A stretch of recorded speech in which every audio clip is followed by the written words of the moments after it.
Bonsoir Jacques Attali.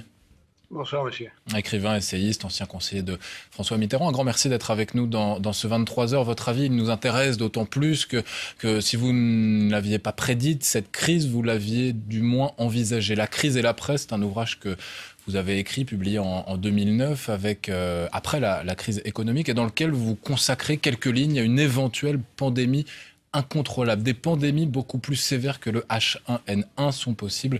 Écrivez-vous à ce moment-là. Oui, ça faisait partie des hypothèses possibles, mais on ne va pas revenir là-dessus.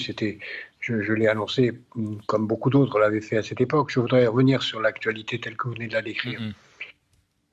D'abord, je trouve insensé qu'on parle maintenant du déconfinement, sans rappeler que si nous suivons le modèle chinois, qui est le plus avancé, semble-t-il, ça voudrait dire qu'on soit déconfiné fin mai. Fin mai. Et encore, si on croit que les Chinois ont vu leur épidémie commencer à la date où ils le disent, alors qu'il est vraisemblable qu'elle a commencé bien avant. Donc, mettre dans l'esprit des Français aujourd'hui qu'on peut commencer à parler du confinement, ça me paraît... Le 1er avril se termine dans 40 minutes et vous avez eu raison d'y consacrer quelques instants en parlant de déconfinement. Pourquoi non, mais je parle sérieusement. Pourquoi en sommes-nous là aujourd'hui, Jacques Attali? Est-ce qu'on a trop pensé au présent et pas assez au futur?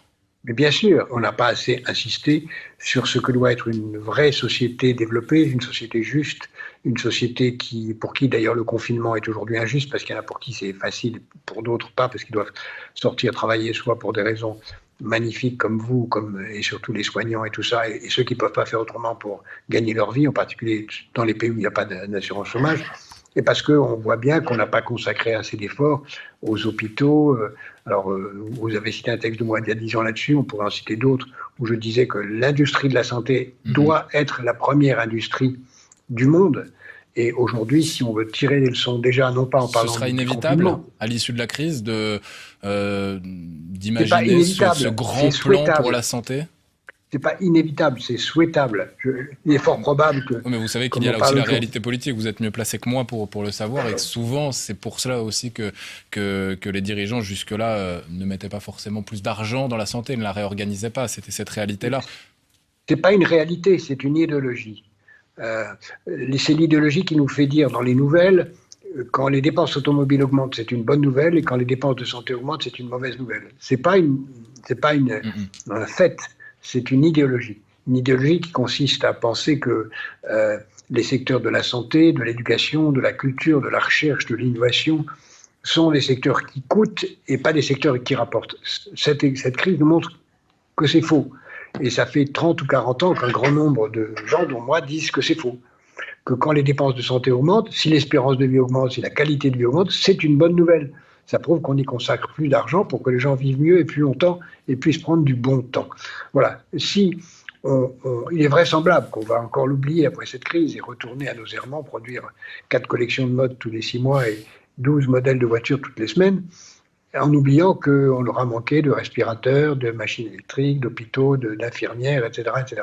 Si on veut bien y penser, alors non seulement on fera ce qui est nécessaire, mais on créera les conditions d'un nouveau modèle de développement beaucoup plus juste et beaucoup plus utile. Parce qu'il faut aussi prendre conscience d'une chose. Il y a un très grand nombre de secteurs qui ne vont pas se relever avant longtemps. Vous entendiez tout à l'heure un restaurateur en Chine. Mais il faut que les restaurateurs comprennent qu'ils ne vont pas ouvrir avant des mois, que le tourisme est sinistré pour cette année. Qui va aller au théâtre? Qui va aller au cinéma?